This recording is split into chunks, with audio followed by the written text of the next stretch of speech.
Nah kuari urang lamun ditita ninggalkeun dunia ku hiji jelema atau tenurut tapi lamun jelema geus ngambe bau dunia teh bau dunia teh isin lamun dibongkelekeun hakikatna dunia urang teh bakal isin ku ari kieu aya hiji jelema di pasar kemudian nyana morosotkeun calana haju manehana nangising eta teh isin nu neuleuh kecuali parawan lain deui geus mah lain deui tempat denok aya hiji jelema morosotkeun calana di tengah-tengah halayak rame di pasar ngising nyana di dinya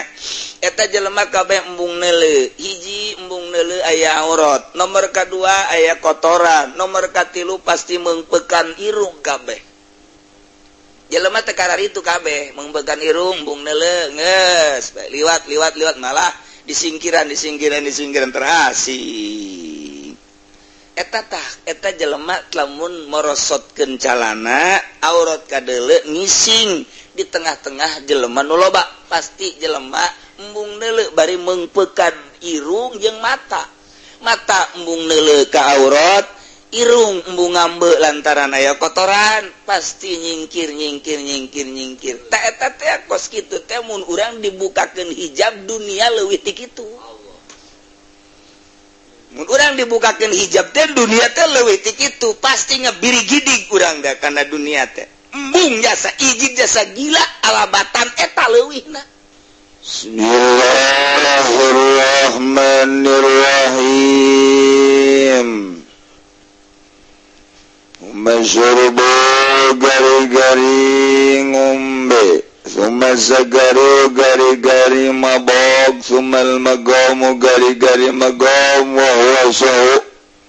dan udaya magami guazwa waras awagalulan dan ujabagan balabadala walu mawahibu utai birang-birang aliku birang-birang bawewe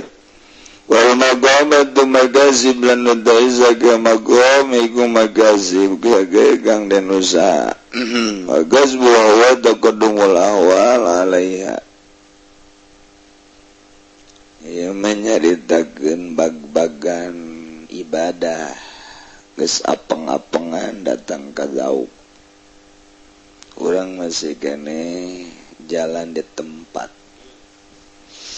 can mulayan acan jadi mangan saukur dongeng we heulanan sakadar nempok karena keistimewaan para sholihin, para aulia Allah. Jadi cacarakanana urang dek berangkat teh awalus sair ilmun sakumaha kamari suma amalun tuluy amal suma halun wa huwa zauk geus datang ka zauk ge hirup geus pohara.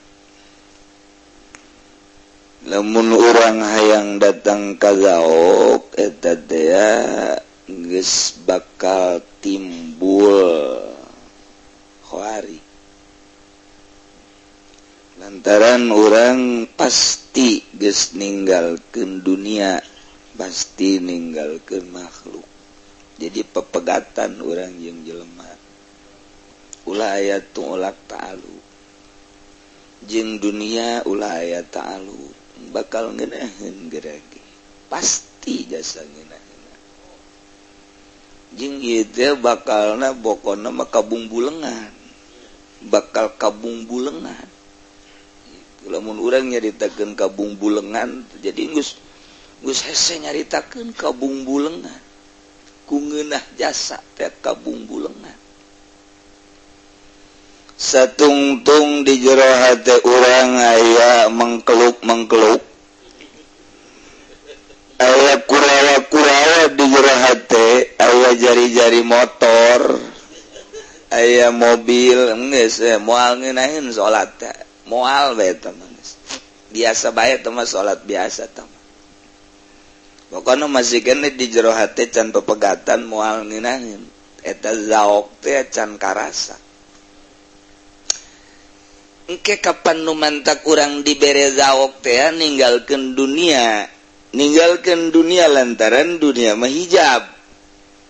mun kurang geus ditinggalkeun da dunia teh makhluk ditinggalkeun nu deukeut Allah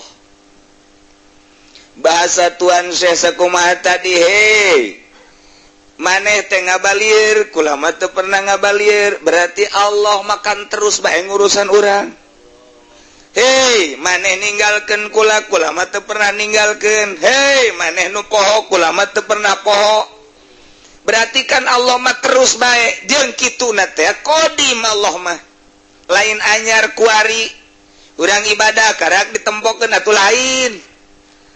lain kitu Allah mah qadim nyahona ka urang Allah qadim deket da ka urang wa nahnu aqrabu ilaihi min hablil warid deket Allah ka urang kunaon urang nu bangkawarah urang nu bangkawarahna lamun urang ditolol-tolol ku jelema ditolol-tolol goblok tolol sia buang kawarah sia marah ku jelema biasa mah tapi lamun urang ditolol-tolol ku wali moal marah lamun aya kiai nyaritakeun ngazakat bae nyanana hayang marah kiaina hayang dibere zakat marah goblok teh kiai zakat deui padahal teu katembong di jero bahasa tersimpen hayang dibere ta eta teh moal nurut tapi lamun di tas bangga teu hayang bakal nurut kos kitu tah syariat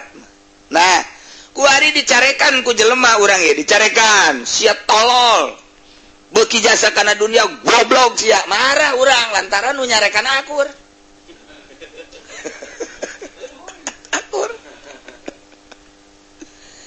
tapi lamun nu nyarekanana ahli Allah nu nyarekanana geus usul ka Allah eta mah terserah nyanana endek loba deuk teu boga lain urusan ya nyanana mah geus anti kana dunia dicarekan teh ku jelema eta urang teh tenang urang teh nemah ngan jelema teh embung ka pangijeng nu kos kitu mah embung urang jarah yuk kasih embung aing geus dicarekan kitu bae nu mantap kaji podal limbungan ge mesti tampiling ge di jarah kadu kos kitu teh arah rembung sieun padahal menyarekan tilok naon tilok rasa geus aya eta teh naon eta lantaran geus boga perasaan jauh diri urang jeung si itu asana aing kacarekan padahal macam aya sejarahna nyarekan eta kos kitu bae tah terus baik nah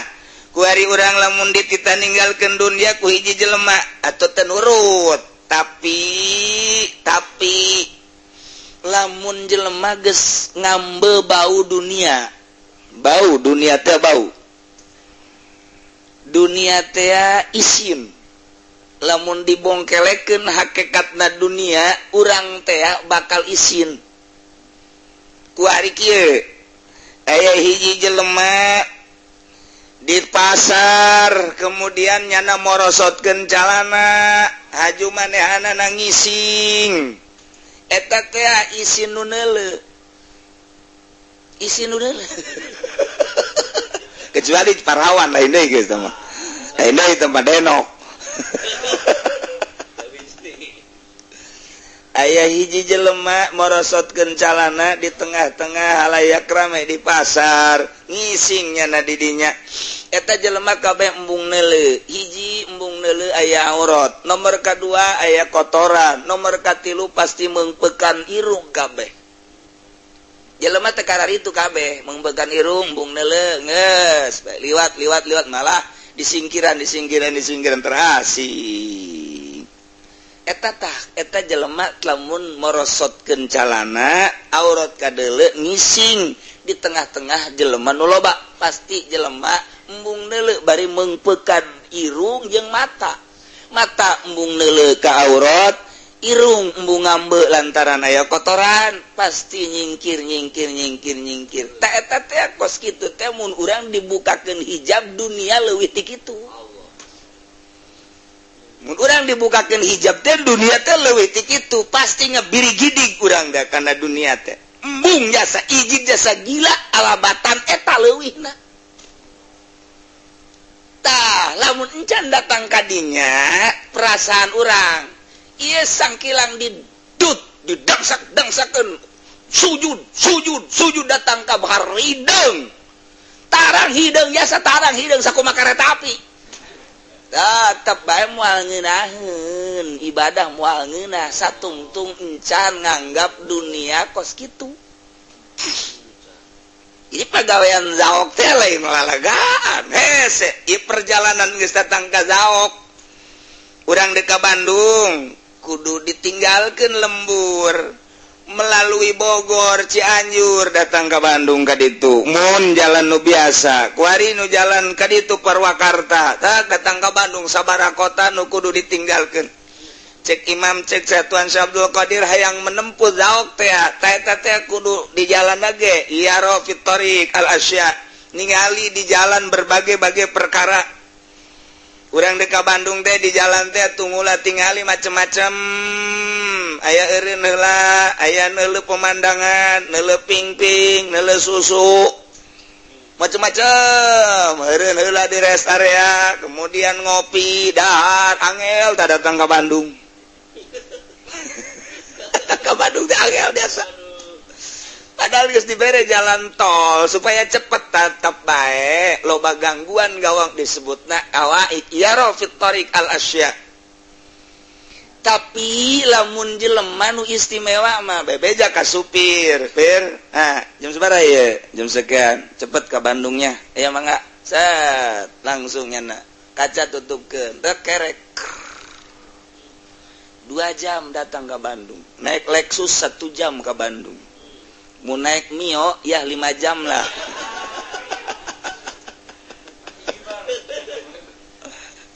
datang ke Bandung tak nah eta jelema nu hebat bakos itu datang tak ditanya neuleunan jeung teu pernah neuleunan naon di rest area henteu sugan aya pemandangan henteu pokona gua mah langsung metlek datang ka pamaksudan nikmat ieu mah pan teu kuat urang di jalan teh eureun heula di rest area ngopi teh dahar teh dan lain sebagainya batur mah geus datang ke Bandung nya mah masih di jalan keneh bahkan aya nu teu jadi ka Bandung teu jadi ka Bandung balik deui loba jasa gangguan urang dek ibadah ka Allah ya rafit thariq manawi suluk di jalan teh loba jasa aya nafsu aya dunia aya makhluk ieu gangguan urang dek datang ka Gusti Allah dek usul ka Gusti Allah teh ya rafit thariq al asya keur ngeunah-ngeunah urang magahan ngaji keur ngeunah-ngeunah urang zikir hayang usul ka Gusti Allah dienolkeun jol bae urang aya nu datang ti kabupaten kita jadi eta kos gitu aduh tawar eta ngaranna mandeg di rest area mandeg tah di rest area tah nu kos kitu tah mandeg berangkat kebel menganing mandegna teh luak liek deui aduh neuleuh apaan saya geus kebel jasa ieu teu ngeunaheun ditumpakanana aya ganti ku hari ka Fortuner kan pun berpikir deui magol deui di dinya 2 kali geus magol berangkat deui teh di Belaraja aya nu geulis jahe magol deh geus sabaraha kali magol teu usul ka Gusti Allah tayilah ya Rafid Thoriq al-Asya ya Rafid Thoriq al-Asya. Urang salat mah salat biasa, ilmu aya, beramal ngan henteu gaok. Moal bisa satungtung encan disia-siakeun dunia. Encan disia-siakeun mah tetep bae. Tah, kutuan Syekh Abdul Qadir mah ka dieu ya, jang ka dieu. Kiai di ujang-ujang bae kutuan Syekh mah ka dieu jang.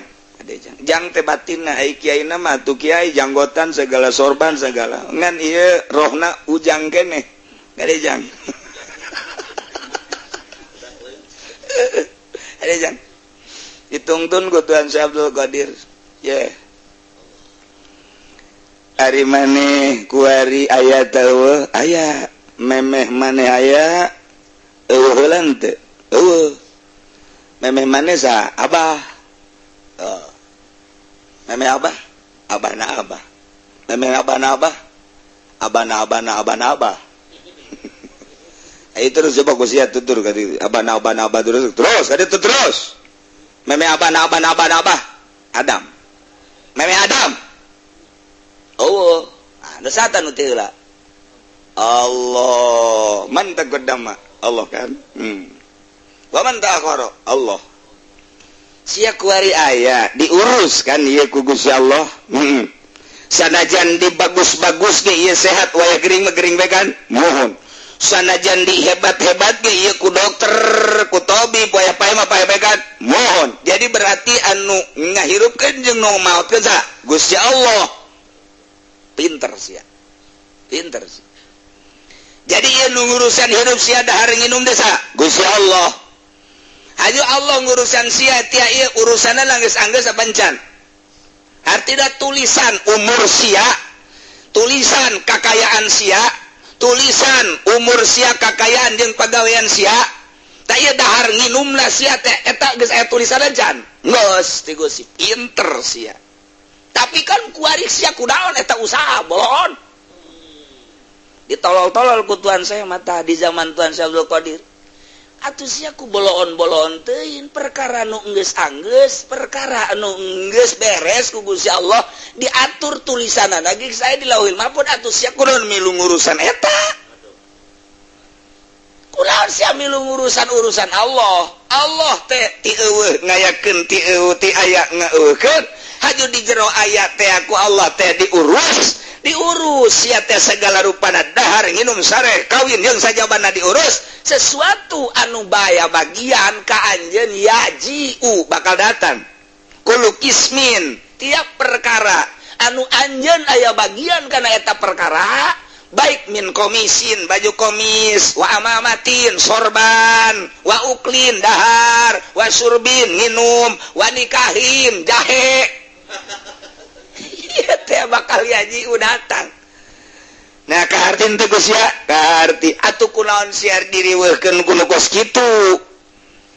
Ulah riweuh ku nu kos kitu urusan nu geus anggeus ku Allah diurus ya ulah milu ngurus. Ya sia mah kuari mah tinggal ngabakti ka Gusti Allah sok geura nolkeun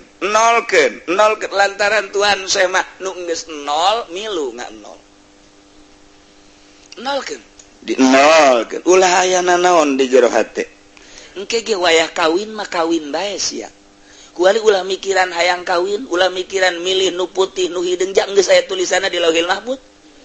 geus aya tulisanana nu bakal hiji nu bakal dua nu bakal tilu sanajan nu kolot marah bae ge aya tulisanna nyandung mah nyandung bae lain amin tolol jaksa kudu nararamin lain tita amin ya mah tah geus aya tulisan di tok cicing maneh kuari mah cicing lamun bener bakal kawin kege iraha waktu tetep teh awewe bakal datang bae ulah dipikiran kuari mah wayah ngaji wayah ibadah ulah mikiran dahar ulah mikiran nginum ulah mikiran pake andai kata anjeun bakal make sorban nu bagus geus aya tulisanna di Lauhul Mahfuz teu kudu dipikiran henteu kudu dihayangan henteu kudu diusahakeun kege sorban datang sorangan komis maneh resep kana komis resep eta lah nu ngaganggu antara maneh ka Gusti Allah hijab resep teh hijab aya resep kadua salian Allah eta lah nu ngahijab ka ajeun padahal mah teu kudu diresep-resep mun tulisanana komis eta bakal kaanjeun bakal datang bae kajen kukumaha ge ulah dipikir nu kos kara itu mah baju komis ulah dipikir ama sorban teh ulah dipikir dahar ulah dipikir nginum ulah dipikir mun geus aya tulisanna bakal datang haji datang bae sok kuari mah ibadah we geus geura ka Gusti Allah sok teu kudu meta di gunung teu kudu meta di leuweung cek Tuhan Syabdul Qadir cukup di pondok kula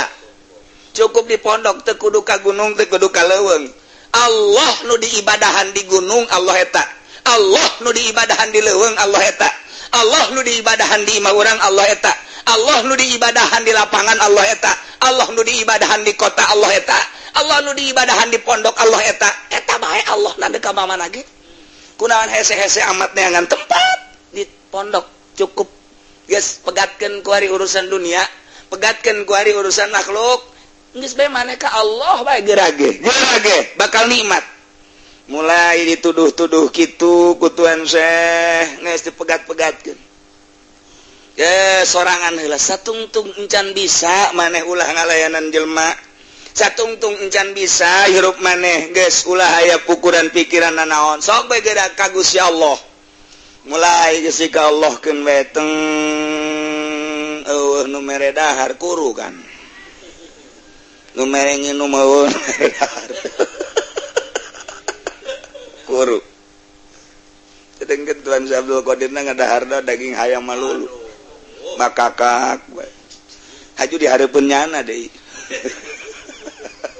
kadeulean pansial jasa atuh pansial ai murid teu meunang dahar ai nyana dahar bae eta teh keur nyoba datang ka mana nafsu sia ya aing mah geus teh hayang jeung Tuan Syekh ngan ketika aing dihareupeun sia sebagai guru kadeuleuna memewahan nafsu sia datang ka mana mun sia teu percaya ka aing endeu ka mamana ge sia ngaguru moal beres ya kudu percaya ka guru mursyid mah lamun aya saeutik bae teu percaya moal tamat kajen ting jujung kelan moal tamat ilmu batin mah kos kitu percayakeun heula 100% cek Tuan Syekh bahwa aing teh guru sia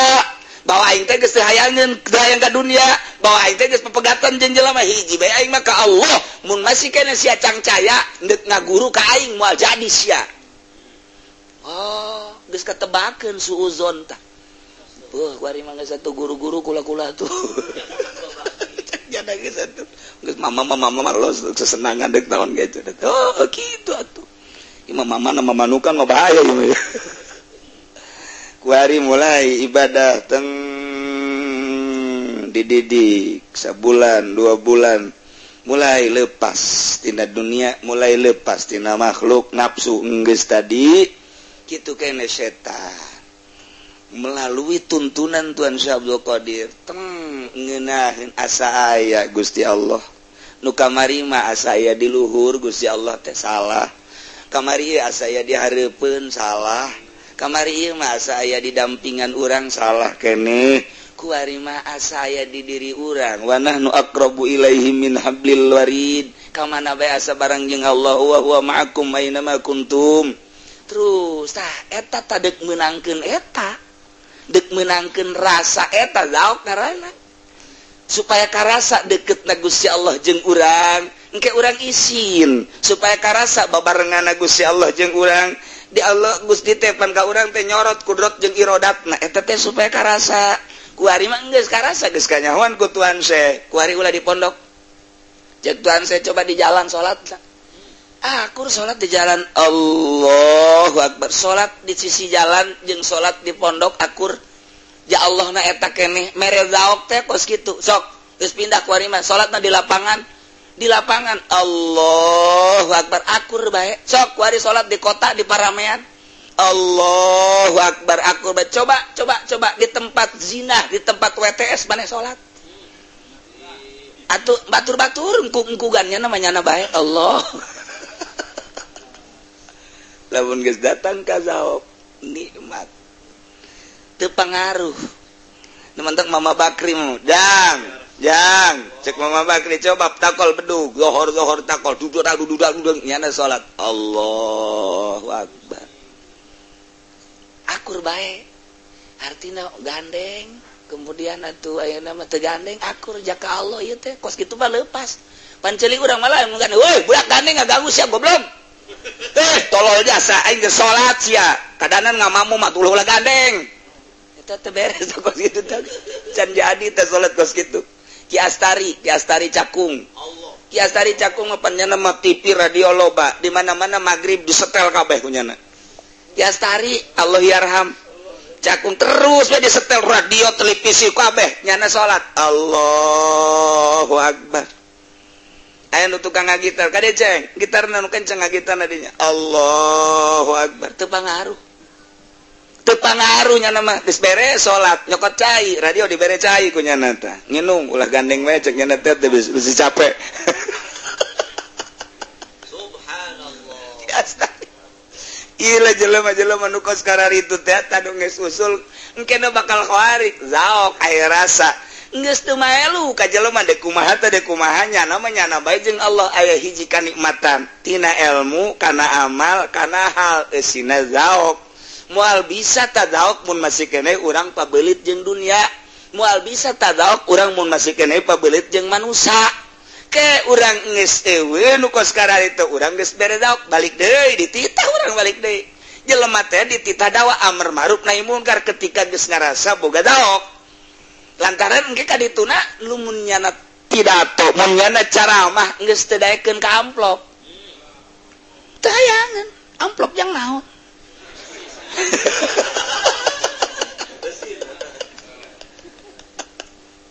tak eta geus deuleu jelema teh yang dipuji aing mah jaka Allah nuduhkeun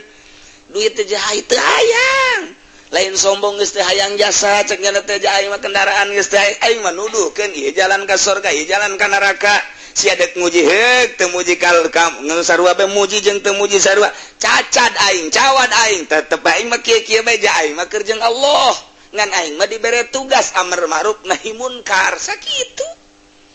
geus ngeunaheun anu dibere ceramahna anu dibere dakwahna ge beban lantaran nyana nak dibayar sakitu teh dibayar sakitu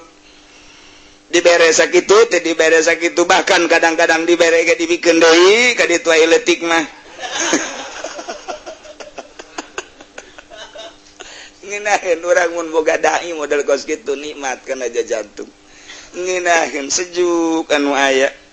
di mana geus datang kana zaok model kos kitu ieu mahal luar biasa pa awalus sair awal berangkat hiji ilmu heula siapkeun sakumaha kamari ilmu macana ilmu nahuna ilmu tang beres geus bisa maca kitab ngahartikeun kemudian ngahartikeun mampen ieu jet piwalieun manya aya wali teh bisa maca kitab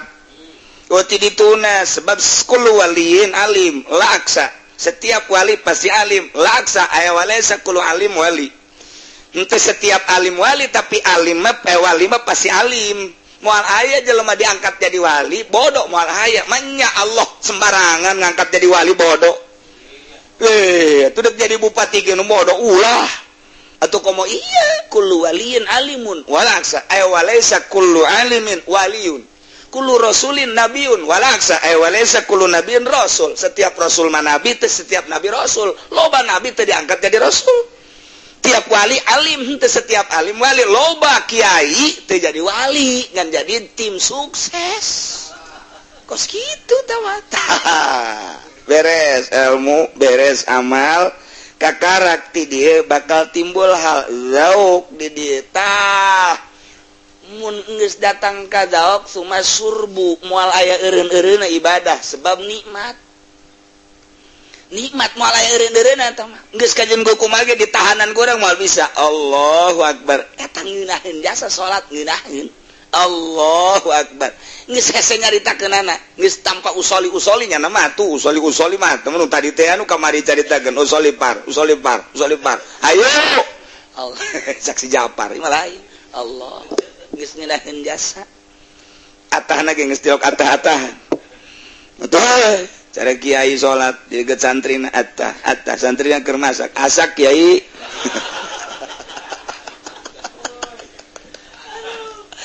teu ya ku ngeunaheun geus nyaha hiji ngahiji teh menyati tan mantak eta mah disebut teh kitu naon ngaranna tunggal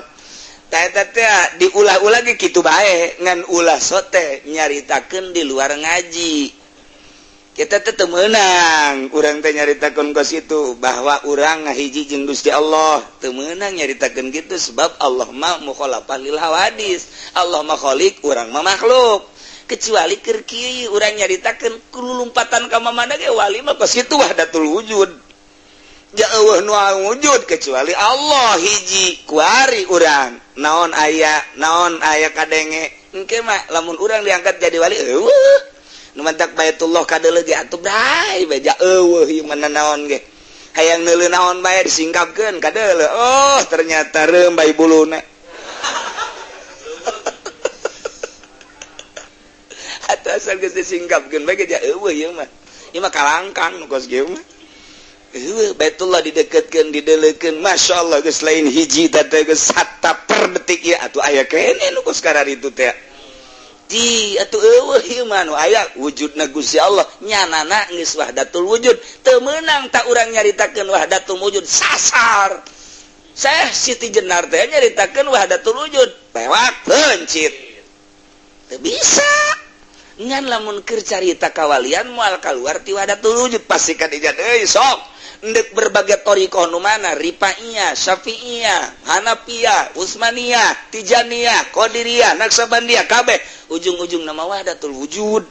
ngan teu meunang dicaritakeun mun lain keur ngaji perjalanan teh ge ngahiji jeung Gusti Allah urang teh tuh lamun geus carita ngahiji atuh hese sebab tadi teh wa nahnu aqrabu ilaihi min hablil warid kadituna wa huwa ma'akum aina ma kuntum aturan saya hudang hese teh asana kapanggi asa babarengan jeung Gusti Allah isin kadituna nikmat bae salat nikmat puasa nikmat ngaji Quran nikmat geus ngeunah kadituna engke mah kadituna kumahanyana bae salatna ge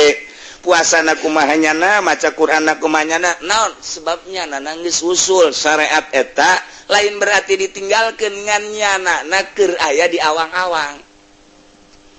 geus nikmat bae kumahanyana bae geus kadereuna ku urang kadang-kadang atuh teh salat kaderina kadang-kadang ku urang atuh maca Quran seserian kadang-kadang atuh kaderina ku urang maca Quran teh salat teu ngalamun bae mikiran apaan sa sezaok keur boga rasa ngeunah nu mantak atuh Ki Hairun teh boga santri sanggeus boga santri tita baralik nyanana dagang tauco coba eta mana aya kuari mah buku pamflet digedean menerima ajaran baru mahasiswa baru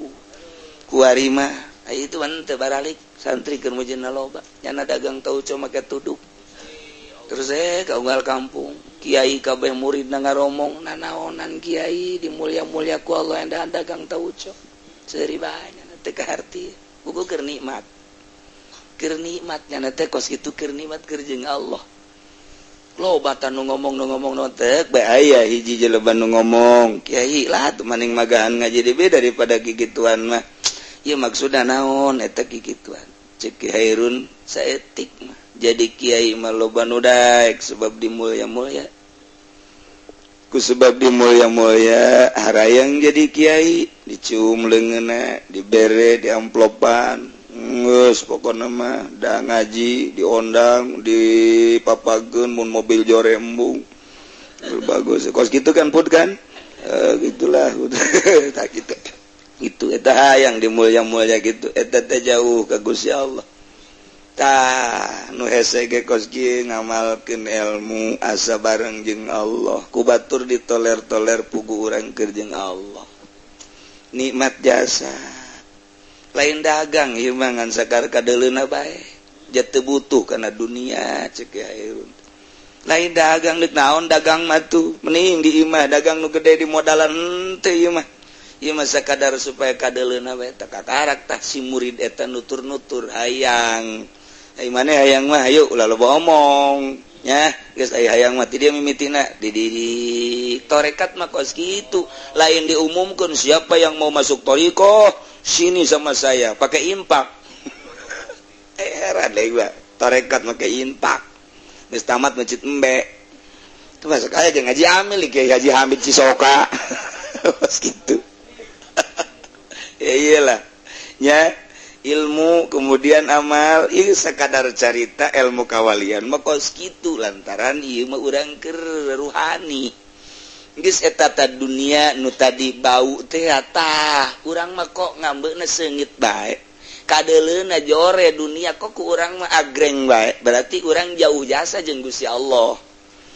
Engke aya tandana kiai anu geus anti dunia aya alamatna jelema lain kiai saha bae anu geus anti dunia aya tandana BHSG aya tandana Atlas aya tandana aya merekan cap gajah depa aya kabeh gajah lari aya tandana atuh eta ge jelema nu geus anti dunia aya tanda anti makhluk aya tanda moal kaliru geus ditandaan wa alamatuhu hiji-hijina jelema anti dunia geus aya tanda jelema anti makhluk geus aya tandana beda engke anti dunia jeung anti makhluk dua kadituna geus teu ka bade godode-dode ku nafsu aya tandana nomor katiluna engke jeung setan aya tandana nu mantap setan daratang ka nyana mah ngagoda diolme ku nyana kalau mun Imam Syafi'i bisa nonjok setan datang ka buta setan emang naonan gitu atuh naon eta kan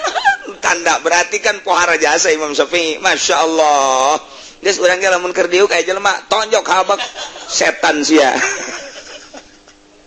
iyalah zauq kakarak datang ka zauq heulanan tah eta rasa geus ngeunaheun jasa nikmat tah datang ka dinya tah geus datang ka zauq rasa deukeut jeung Allah rasa bareng jeung Allah lantaran eueuh dunia eueuh makhlukat satungtung dunia jeung makhluk aya keneh ngancik di hate urang moal boga zauq paling biasa bae artina biasa bae ibadah biasa ibadah syariat geus ibadah geus datang kana hakikat nu geus boga zauq tadi tah nah ilah perjalananna heula ya rafit tariq al asya urang dek usul ke Allah teh waduh dunia ke urang ngagoda makhluk ngagoda ke urang lamun urang teu boga guru seperti Tuan Syekh Abdul Qadir ka dieu sia kieu hese kajen kumaha ge sebab urang endeup pepegatan jeung makhluk tapi pepegatan teh batin doang zahir biasa bae dek pepegatan jeung dunia batin urang pepegatan jeung dunia di tengah-tengah dunia hese mun eueuh guruna hese tapi lamun aya guruna tuh teu biasa bae biasa tinggal kacerdasanana datang ka mana nah ulah mimiti ilmu geus moal aya jelema diangkat jadi wali bodoh moal aya sebab ieu mah piwalieun mah kudu pinter heula nomor kadua amal moal aya seorang wali teu beramal kecuali geus datang ke geus usuna lain deui lantaran ngarasakeun nikmatna nyana ngarasakeun nikmat geus hese bae ngarasakeun sebab sanajan diuk bareng lain alam diuk bareng lain alam itu mah alamna alam kana dunia nu ieu mah alam ka akhirat nu ieu mah alamna alam ka makhluk ieu mah alam ka khaliq atuh beda kajen teh ngarendeng ge beda alam geus beda rarasaan geus nikmat ieu lah zauq jadi kasimpulanana tina ilmu naik kana amal dihijikeun ilmu jeung amal lamun urang tak bisa di jalanna yaro fitorik al asya tapi kadituna yaslam di jalan neulu macem-macem tapi kadituna salamat ialah wusul ilallah hendak aya jelema naik mobil sa mobil datang ke Bandung geus datang ke Bandung anu dula-deuleu di jalan teh ngomong kan HS goblok sia mah di jalan HS bae tolol tuh dula-dulu loba pemandangan loba awe geulis kunaon hes bae eta di dunia mah bener tah heuh nya aing padahal mah nurut teu Allah mah tuh hebatan nu hes mah aman matana tina dula-deuleu maksiat tapi ieu mah panta dula-deuleu maksiat tak eta nu dula-deuleu maksiat bisa nyarekanan kana bener hayu coba tibalik itu nyana nu dula-deuleu pan maksiat nya maksiat nya asa bangga nya asa sohor nyarekanan nu bener tah eta tepang tolol-tolol aja lemah urang mah panasa bae sia mah es bae di jalan teh teu dula-deuleu loba naon-naon boleh ajak deui sia mangke ku aing geus kitu tah nya aing mah es bae pugu aman ngan mah es bae aman eta hes bae mantap Gus Dur mah sebenarnya teu buta ngan bubutaan teu buta tanda teu butana naon deuleu di kamarna hikam ambalaya bae tumpah ambalaya bae hikam ambalaya di kamarna lamun nyana buta atuh jam moal aya ambalaya kitab ai urang mah pan beunta tapi buta sebab eueuh kitaban di jerona urang waktu beda kan jeung Gus Dur. Nah kurang eta nyana mah atuh bubutaan bae ngamankeun tina maksiat ieu mata ngamankeun geus nyana mah naik mobil ke atuh keur meeting ge nyana mah kerek keur meeting keur musyawarah keur naon kitu ngaranna keur kukumpulan tuh kerek bae nyana mah kerek lah kada ge deui ku batur kerek biasa tapi ngan bedana jangan mah kerek di udang ditanya nyamuk aya Habib Rozak mah kerek ditanya atuh henteu